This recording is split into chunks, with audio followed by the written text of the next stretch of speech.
Daily Ascent. I'm Molly Carmel, and this is the podcast I always wish existed. A bite sized, on the ground spiritual note that can shift your thinking and your outlook on life to help make us all a little bit more awake, alive, and ascending. So, today I want to talk about criticism, maybe even bullying, but the kind that comes for you the moment that you put something real into the world. And a little shift in how we hold it that takes almost all of its power away.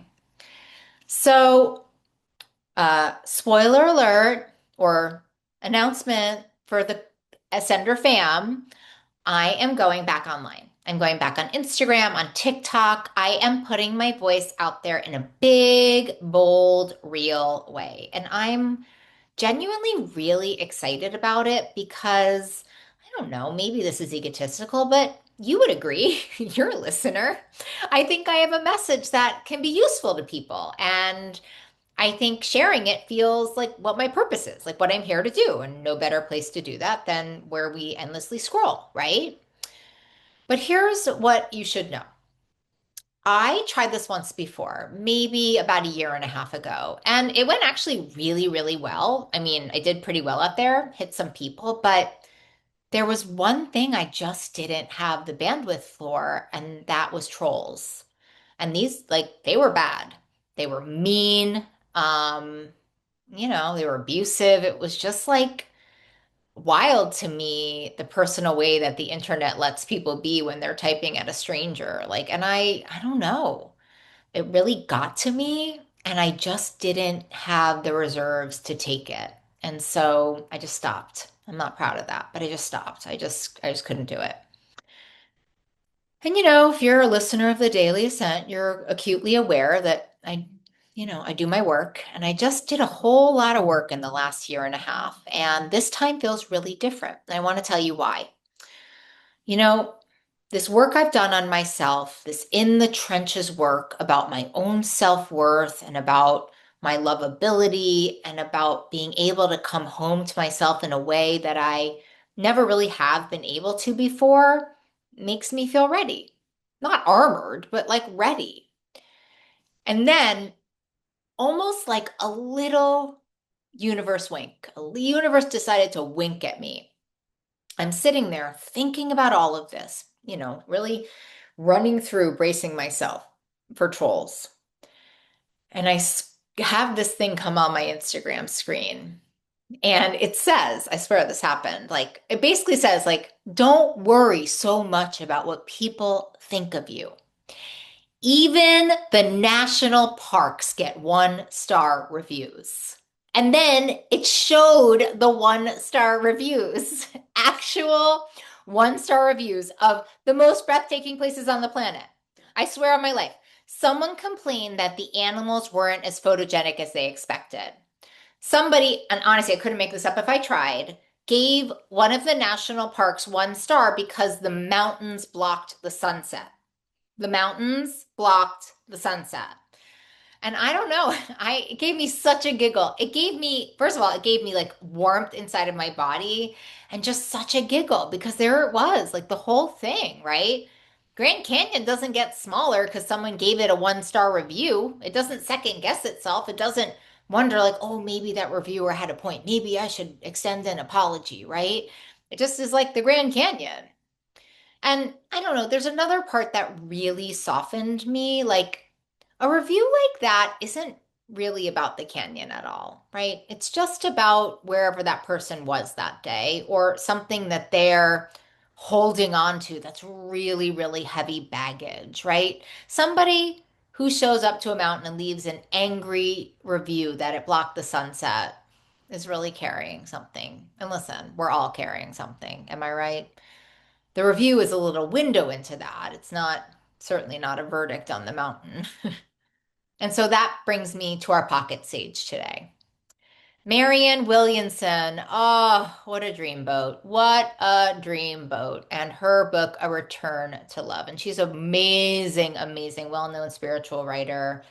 And she took this huge, dense Course of Miracles book and really made it land for ordinary people. She changed a lot of people's lives, a lot of people close to me's lives.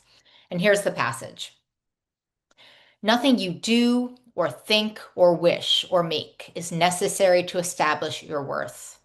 We're like the spokes on a wheel, all radiating out from the same center. If you define us according to our position on the rim, we seem separate and distinct from one another. But if you define us according to our starting point, our source, the center of the wheel, what we are is love. Let me read that again for those of you in the back. Nothing you do or think or wish or make is necessary to establish your worth. We're like the spokes on a wheel, all radiating out from the same center. If you define us according to our position on the rim, we seem separate and distinct from one another. But if you define us according to our starting point, our source, the center of the wheel, what we are is love. Right, so nothing you do is necessary to establish your worth, right? So, our word of the day today, I love this one. Immovable. Immovable, right? It's a mountain word. Of course it is, right? It's a canyon word. It describes something so rooted, so fundamentally itself that the weather just happens around it. Storms come, seasons change, people show up, take a photo, leave a review, and then they drive home. And the mountain is exactly the same mountain it was before any of them arrived. Now, note to self. Here's what immovable doesn't mean. It doesn't mean hard or cold or closed off or impenetrable. Immovable, right? A mountain isn't defended. It's not bracing against the hikers. It just doesn't depend on them for its existence. Their opinion of it and its reality are two completely different things happening on two completely different levels. And that's my kind of immovable. Am I right? Not a wall that we build up to keep criticism out, but a center so solid that the criticism lands somewhere out on the surface and doesn't reach the place where you actually live, right? And you can even learn from it if there's something true in it.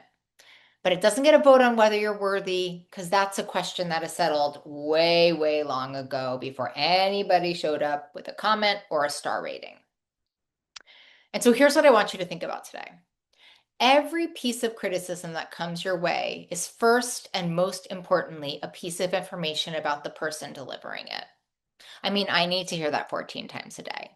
It's so easy to forget, isn't it? When someone criticizes us, our whole nervous system treats it as a verdict, right? As news about us, as something we have to absorb and defend against, right? But let's be more like the national parks. The person who gave a mountain a 1-star review, right? That review's told us nothing about the mountain. It just told us that the person who arrived there couldn't take it in, and not because they're a bad person, just something was in the way that day. People who are at peace don't tend to leave cruel, anonymous reviews. Only hurt does that. Struggle does that. The criticism reveals the critic, and what it usually reveals is not malice, sometimes malice, but usually pain. And once you really see that, criticism can stop being a mirror you're forced to look into and become a window into someone else's weather instead. And we can try to meet that with compassion, not injury. The reading takes us even deeper because it goes underneath the whole question of whether you're doing well or doing badly, right? She says, nothing you do or think or wish or make necessary to establish your worth. Like, it's so total, right? Not most things, nothing. Your worth was not granted to you by your wins, which means it can't be revoked by your critics, right? It sits at the center of the wheel and everything else. Praise, insults, 5 stars, 1 stars, all of that is happening way out on the rim, spinning around a center that doesn't move. And maybe that's just like what we get wrong about confidence. Like we think the goal is to get enough approval, enough good reviews, enough applause. I know that's happened to me, right? And then we'll feel secure. But approval is a rim, and you can stack up 5,000 5-star reviews and you'll still flinch at the bad one because you've located your worth out where the weather is, right? And out there, it's always going to be raining somewhere, right? The work is not to win the rim, it's to move back to the center. And here's the thing that I had to learn the hard way, and the thing that's, I hope, different for me this time, right? The reason those trolls got to me before wasn't that they were meaner. It's just that I was living out on the rim and I had my worth super parked in other people's opinions. So, I mean, these comments are real cruel, but I was really easily relocated. And the deep work that I did, it wasn't about getting tougher. It was about coming home, coming to my center. And I hope from the center, a one-star review is just, understanding somebody having a bad afternoon, not news about me. And this is a rigorously honest podcast, so I want to be straight with you. I'm definitely not standing up here cured. I'm going to go back online. I'm going to do it imperfectly. I'm certain of that. I'm certain a comment is going to slip past me on a tired day and land somewhere tender. I am a human and I hope I feel it, right? That's not failure. That's humaning. A movable isn't a place you arrive at once and then live forever. It's a thing you choose again, right? Every time the weather kicks up. So I'm not telling you I've beaten this. I'm telling you that I'm willing to keep practicing it out loud in public, being certain it will sting sometimes. And that willingness to me is the whole point. Isn't it the Roosevelt quote, right? I'd rather be in the arena getting the occasional one-star review than safe at home where nobody can reach me at all. Well, that's a bastardized version of it, but here we are. And so, our reflective question for today: what opinion are you treating as a verdict on your worth that's really just information about someone else? And I don't know, gang.